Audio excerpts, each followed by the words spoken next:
Welcome back friends, this is current affairs funda. आपको पता है आईबीपीएस स्पेशलिस्ट ऑफिसर का नोटिफिकेशन आ चुका है और इसके रिगार्डिंग जो हमें क्या क्या चीज़ें पढ़नी चाहिए उसके बारे में हम यहाँ पर चर्चा करेंगे। और कौन लोग किस किस फॉर्म को भर सकते हैं उसके बारे में भी मैं आपको इस वीडियो में बताऊंगा। साथ में दोस्तों मैं यहाँ पर एक चीज़ बताना चाहूँगा। यहाँ पर आप दो सेक्शन मान के चलेगा, एक आपका प्रोफेशनल नॉलेज का सेक्शन पीके और एक आपके जो अदर सेक्शंस हैं वो आपके कॉमन होंगे एज लाइक पीओ। जो पीओ में सेक्शंस होते थे वो आपके होंगे, केवल आपका प्रोफेशनल नॉलेज का सेक्शन यहाँ पर नया होगा। तो मैं प्रोफेशनल नॉलेज को यहाँ पर डिटेल से बताऊंगा और साथ में जो चीज़ें यहाँ पर यूज होंगी उनके बारे में भी मैं यहाँ पर बात करेंगे।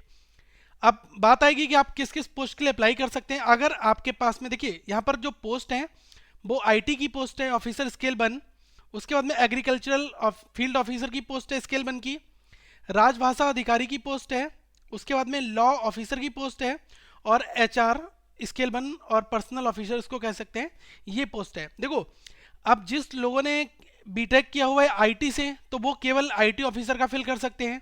ओके, तो इस तरह से मैं आपको सब पोस्ट बताऊंगा कौन से लोग किस फॉर्म को भर सकते हैं।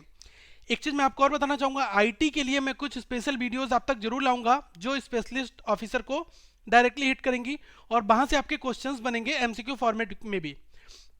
दूसरी चीज, जिन लोगों का एग्रीकल्चरल का है और राजभाषा अधिकारी का है इनके लिए मैं ट्राई करूंगा कि इनके कुछ एमसीक्यू सेक्शंस मिल जाएं। ओके, क्योंकि ये कंप्लीट आपकी एबिलिटी के ऊपर डिपेंड करता है कि आपने जिस विषय में ग्रेजुएशन की है वहां से आपका एरिया क्या है। और साथ में दोस्तों लॉ ऑफिसर और ये एचआर के लिए, इसके लिए भी आप अपना जो आपने ग्रेजुएशन में सिलेबस पढ़ा है उसके ऊपर यहाँ पर क्वेश्चंस आएंगे। फाइन। दूसरी चीज मैं आपको यहाँ पर बता दूं कि लॉ ऑफिसर और एचआर में इसमें आपका जनरल अवेयरनेस वाला पोर्शन भी आता है, तो ये चीजें आपको यहाँ पर पढ़नी होंगी। साथ में मैं आपको सारी चीजें डिटेल में बताऊंगा।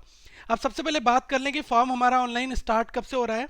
अब देखो ऑनलाइन जो एग्जामिनेशन स्टार्ट होने की डेट है वो 16/11/2016 से 2/12/2016 तक रहेगा। ओके, फिर आप पेमेंट कर दीजिएगा। आपका जो डाउनलोड कॉल लेटर स्टार्ट होगा वो 16 जनवरी के बाद स्टार्ट होगा और ऑनलाइन एग्जामिनेशन की जो टेंटिव डेट वो क्या है 28 जनवरी या फिर 29 जनवरी, ये दो डेट आई हैं। ओके, और रिजल्ट आपका 16 फरवरी को आ जाएगा। इसके बाद आपके इंटरव्यू जो स्टार्ट हो जाएंगे मार्च में और प्रोविजनल अलॉटमेंट कब हो जाएगा आपका 1/4/2017 से स्टार्ट हो जाएगा।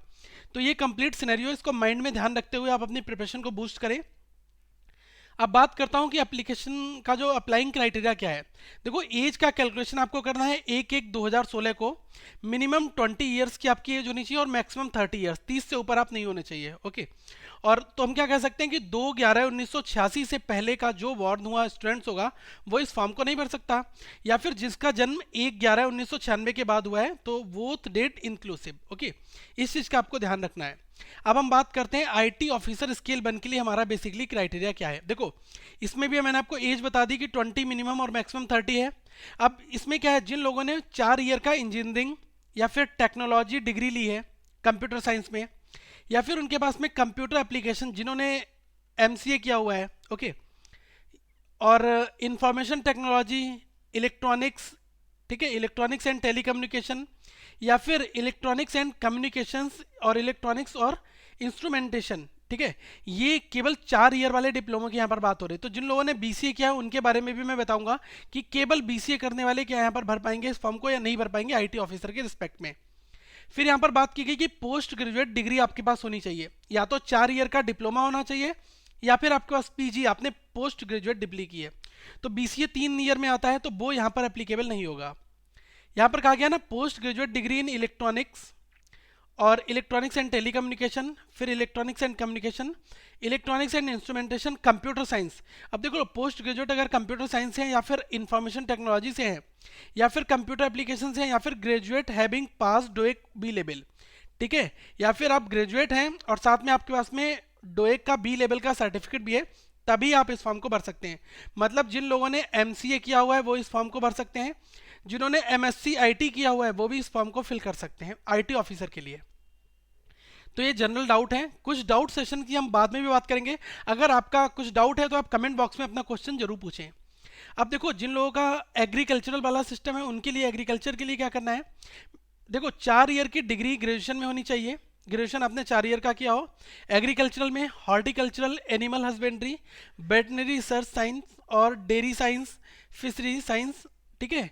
और पिसिकल्चर, एग्री मार्केटिंग, कॉपरेशन, ये सारी डिग्रीज में से अगर आपके पास कोई भी 4 ईयर की डिग्री है तब आप ये फॉर्म फिल कर सकते हैं एग्रीकल्चरल के लिए। ओके, नेक्स्ट अगर मैं यहाँ पर बात करूँ, एक चीज़ और यहाँ पर आपको समझना होगा कि यहाँ पर ये पूछ रहा है ना 4 ईयर की डिग्री या ग्रेजुएशन। आप ये मत सोचना कि आपने 3 साल की डिग्री की है तब आप ये फॉर्म नहीं भर सकते। अगर आप कंप्लीट ग्रेजुएटेड हैं रिस्पेक्टेड सब्जेक्ट में तब भी आप ये फॉर्म फिल कर सकते हैं। ओके, नेक्स्ट अगर मैं बात करूं अप्लाइंग क्राइटेरिया राजभाषा अधिकारी स्केल 1 के लिए क्या होगा। देखो मिनिमम 20 ईयर्स और मैक्सिमम 30 तो एज सबकी है। हिंदी के साथ आपने डिग्री ली हो और साथ में आपने इंग्लिश भी पढ़ा हो as a subject at the degree graduation में, या फिर पोस्ट ग्रेजुएट डिग्री होनी चाहिए आपके पास Sanskrit with English and Hindi as a subject at the degree graduation level, तब आप राजभाषा अधिकारी स्केल 1 भर पाएंगे। लॉ ऑफिसर वालों के लिए क्या है, एलएलबी किया होना चाहिए आपने, बैचलर डिग्री एलएलबी की होनी चाहिए, साथ में आप एडवोकेट इनरोल्ड होने चाहिए बार काउंसिल में, तभी आप इस पोस्ट को फिल कर सकते हैं। अब अगर बात की जाए एचआर वालों की, तो देखो एचआर में क्या है, ग्रेजुएट होने चाहिए फुल टाइम, आपने पोस्ट ग्रेजुएट डिग्री और full time post graduate diploma किया होना चाहिए आपने personal management, industrial relations, HR, HRD, social work और लेबर लॉ में। ओके, तो ये चीज़ें अगर आप फुलफिल करते हैं तब आप एचआर के लिए अप्लाई कर सकते हैं। और मार्केटिंग के लिए मैं बताऊं कि ग्रेजुएट या full time MMS marketing, MBA marketing, full time 2 year PGDCA, PGDBA वाले भी, और पीजीडीबीएम और पीजीबीएम और पीजीडीएम, ये सब अगर आपने किया है इसमें से कोई भी, तब आप अप्लाई कर सकते हैं एचआर के लिए। ओके, अब मुद्दा आ जाता है कि आपका एग्जाम किस लेवल का होगा। एग्जाम का स्ट्रक्चर मींस केवल आपका एक एग्जाम होगा, उसके बाद इंटरव्यू होगा, ज़्यादा कुछ इसमें प्रीलिम्स का कोई कंसेप्ट नहीं होगा। अब देखो आईटी ऑफिसर स्केल 1 और एग्रीकल्चरल फील्ड ऑफिसर स्केल 1 और एचआर पर्सनल ऑफिसर स्केल 1 और मार्केटिंग ऑफिसर स्केल 1, इनका जो पेपर होगा इसमें रीजनिंग, इंग्लिश और क्वांट आएगा और साथ में आपका प्रोफेशनल नॉलेज आएगा जो मैंने रिस्पेक्ट में होगा। अगर आईटी के लिए आपने भरा है तब आपसे आईटी का प्रोफेशनल नॉलेज पूछेगा, एग्रीकल्चरल में एग्रीकल्चरल का पूछेगा। ओके, टोटल आपके नंबर ऑफ क्वेश्चंस 200 होंगे और मैक्सिमम मार्क्स यहाँ पर जो है ये हमने 80 लिखा है। देखो ये एस्ट्रिक क्यों है, क्योंकि इनके नंबर यहाँ पर जुड़ेंगे नहीं, केवल आपका प्रोफेशनल नॉलेज का ही मार्क्स जुड़ेगा और इसके अकॉर्डिंग ही आपका सब कुछ सेट होगा। तो यहाँ पर आप ये सोच के चलो कि जिसका पीके बहुत स्ट्रांग है, प्रोफेशनल नॉलेज स्ट्रांग है, वो इस पेपर में अच्छा स्कोर लाएगा। क्योंकि ये एस्ट्रिक वाला क्या है, ये केवल ऑप्शनल है, मतलब कि आपको क्वालिफाई करना है केवल, ठीक है। तो इसमें आप क्वालिफाइंग इन नेचर हो जाते हैं, तब आप 200 में से आप देख लो कि आपके नंबर ऑफ क्वेश्चंस 200 होंगे, लेकिन मैक्सिमम मार्क्स कितने आपके केवल 80 हैं, जो आपके यहाँ पर पीके प्रोफेशनल नॉलेज के यहाँ पर ऐड होंगे। तब आप मान के चलो कि 50 क्वेश्चन 80 नंबर के मुझे करके आने हैं और यहीं से मेरा सिलेक्शन डिपेंड करेगा। ओके, अब दूसरी बात मैं यहाँ पर आपको करूँ कि जिनका लॉ ऑफिसर है और राजभाषा अधिकारी हैं उनके लिए रीजनिंग और इंग्लिश लैंग्वेज और general awareness with special reference to banking industry, ये चीज़ें और professional knowledge. Okay, professional knowledge जो मैं बता चुका हूँ वो, तो ये 3 जो है स्टार्टिंग के ये हमारे ऑप्शनल होंगे, मतलब क्वालिफाइंग इन नेचर, और प्रोफेशनल नॉलेज से ही आपकी कट ऑफ यहाँ पर तैयार होगी। ओके, तो मेन रोल स्पेशलिस्ट ऑफिसर में क्या है कि आपके पास स्पेशलाइजेशन जिस चीज़ का है उसमें आपकी जो नॉलेज है उस चीज़ का इवेल्यूशन वहाँ पर होगा। अब अगर मैं सिलेबस की बात करूं तो देखो सबके लिए सिलेबस इंडिविजुअली मैं यहाँ पर बता रहा हूँ, आपका जो भी रिस्पेक्टिव सिलेबस हो आप उसको नोट डाउन कर लें। सबसे पहले आईटी ऑफिसर में बताऊंगा DBMS, computer network, operating system, computer organisation, software engineering, data structure, web technology और प्रोग्रामिंग लैंग्वेजेस के बेसिक्स, यहाँ से आपके टॉपिक्स के एमसीक्यूज बनेंगे, तो मुझे इनके बारे में ब्रीफ नॉलेज होनी जरूरी है। अब अगर मैं डीबीएमएस की बात करूँ तो यहाँ से आप मान के चलो अच्छे खासे आपके क्वेश्चंस बनते हैं। तो आरडीबीएमएस क्या होता है, relational database management system. Normalisation क्या होता है, कितने टाइप का नॉर्मलाइजेशन होता है। ओके, और एसक्यूएल क्यूरीज क्या है, सारी क्यूरीज आपको आनी चाहिए।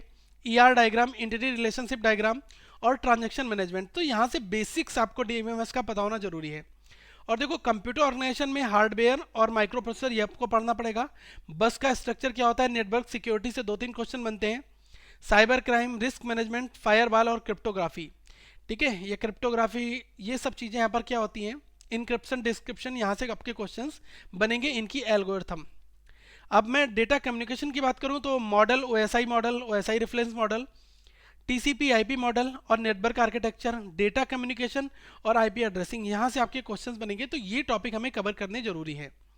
और आपका ऑपरेटिंग सिस्टम में ऑपरेटिंग सिस्टम, इसके टाइप्स, प्रोसेस, थ्रेड, सारे टाइप्स आपको पढ़ने हैं। सीमाफोर शेड्यूलिंग, कितने टाइप की scheduling, CPU scheduling, deadlock deduction, और मेमोरी पार्टीशनिंग, मेमोरी को कैसे पार्टीशन करते हैं, और पेज रिप्लेसमेंट और इसकी एल्गोरिथम्स, ये सारी चीज़ें आपको पढ़नी पड़ेंगी। सॉफ्टवेयर से भी आपके क्वेश्चंस बनेंगे कि सॉफ्टवेयर एसडीएलसी साइकिल है क्या, मॉडल क्या होता है, और डेटा स्ट्रक्चर में आपके क्वेश्चंस बनते हैं कि एरे क्या है, लिंक लिस्ट क्या है, स्टैक क्या है, ट्री क्या है, ओके, और जो इसके रिलेटेड एल्गोरिथम्स होती हैं और इनकी कॉम्प्लेक्सिटी, ये क्वेश्चंस पूछे जाते हैं। वेब टेक्नोलॉजी में इंटरनेट से रिलेटेड क्वेश्चंस होंगे, एचटीएमएल के टैग क्या होते हैं, कैसे वेब पेजेस डिजाइन होते हैं, एक्सएमएल क्या है, नेटवर्क सिक्योरिटी, ये क्वेश्चन आपके बनेंगे। और प्रोग्रामिंग का बेसिक्स पूछेगा कि कोई एक प्रोग्राम छोटा सा पूछ सकता है C++ का, या फिर ऊप्स के कंसेप्ट। तो ये तो हमारा आईटी का सिलेबस रहा। आईटी के ऊपर हम डिटेल में काफ़ी एनालिसिस करेंगे आने वाले टाइम पे, ये आपको ओवरव्यू दे रहा हूँ केवल। आगे अगर मैं एचआर का सिलेबस करूँ तो एचआर में काफ़ी कुछ है। ह्यूमन रिसोर्स मैनेजमेंट क्या है, इसका डेवलपमेंट क्या है, और इसका इंफॉर्मेशन सिस्टम के साथ कोरिलेशन, और transactional analysis, recruitment selection, training development, rewards and recognition, और परफॉर्मेंस मैनेजमेंट एंड अप्रेजल, ये सारी चीज़ें आपको यहाँ पर जो लिखी हुई हैं, इनके ऊपर आपको ब्रीफ में कुछ चीज़ें समझनी, कंसेप्चुअल समझना पड़ेगा, क्योंकि थ्योरी पोर्शन से क्वेश्चन बनेगा।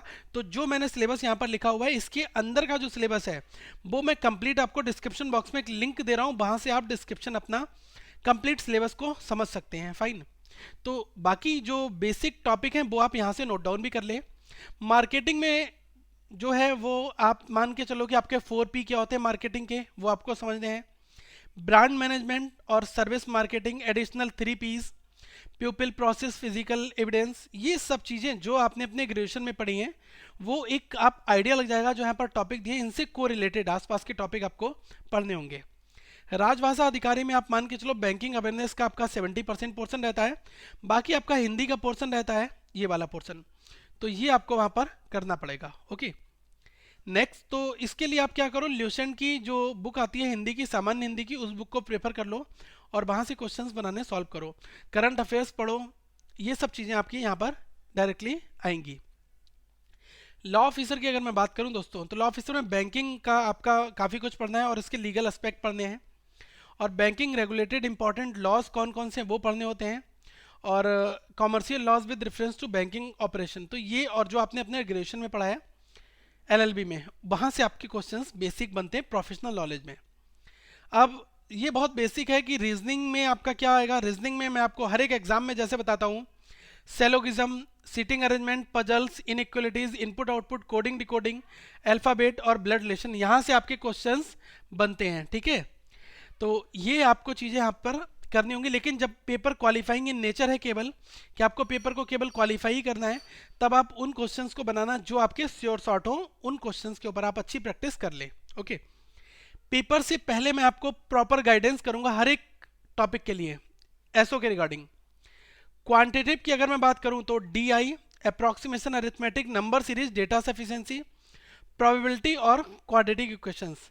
अरिथमेटिक में क्या है, आपके सारे टॉपिक आ जाते हैं, SICI, टाइम एंड वर्क, ठीक है, और आपका परसेंटेज, रेशियो, एजेस और एवरेज, ये सारे टॉपिक हमारे किस में आते हैं, बेसिक अरिथमेटिक में आ जाते हैं। तो एक एक नंबर के क्वेश्चन, एक एक दो दो नंबर के क्वेश्चन यहाँ से पूछे जाते हैं, बाकी बल्क आपके यहाँ से आते हो। तो आप ये मान के चले ना कि आप अपना क्वालिफाइंग के अकॉर्डिंग आप यहाँ पर अच्छा खासा एक स्कोर अटेम्प्ट कर सके। इंग्लिश में या तो आता है किसी को, या तो बिल्कुल नहीं आता है, तो इसमें आप इतना सॉलिड कर लेना कि आप वहाँ पर मिनिमम क्वालिफाइंग मार्क्स तो ले ही आए। और यही आपसे reading comprehension, parajumble, cloze test, और जो मिक्स पोर्शन ग्रामर और वोकैब से रिलेटेड होता है, इन दो चीज़ों में, और एरर स्पॉटिंग और करेक्शन, ये चीज़ें होती हैं। दूसरी चीज़, बुक्स की अगर दोस्तों बात करें तो बुक्स में मैं आपको कहूँगा किरण की प्रैक्टिस सेट आप परचेज कर लो। किरण पब्लिकेशन के सबके लिए प्रैक्टिस सेट मिल जाएंगे, वहाँ पर इनफ क्वेश्चंस उन्होंने दे रखे हैं, और बाकी जो आपके ग्रेजुएशन में क्वेश्चंस थे उनको आप बना लो, थ्योरी पोर्शन वहाँ से कवर करना है, और प्रीवियस ईयर के क्वेश्चन पेपर लगाओ, इनफ है इतना। ठीक है, क्योंकि हर एक टॉपिक के लिए अगर आप एक बुक परचेस करोगे तब आपको वहाँ पर प्रॉब्लम आ जाएगी। जो आपने ग्रेजुएशन में नोट्स बनाए हैं उनको आप रिवाइज कर लो, यही बेसिक तरीका है पढ़ने का, क्योंकि इतनी सारी बुक्स अगर आप प्रेफर करते हैं तब वहाँ पर आपको प्रॉब्लम्स जरूर आएंगी। ओके, तो आपसे ये कहना चाहूँगा कि हम कम से कम बुक्स को पढ़ें और मैक्सिमम चीज़ें यहाँ पर कवर कर लें। अब जो जैसे जैसे नेक्स्ट एग्जाम पास आएगा वैसे वैसे हम आपको गाइड करते रहेंगे। दोस्तों इस वीडियो को लाइक करें, कमेंट करके अपने डाउट्स पूछ लें और साथ में इस वीडियो को शेयर करना ना भूलें। So thank for watching this video, have a good day.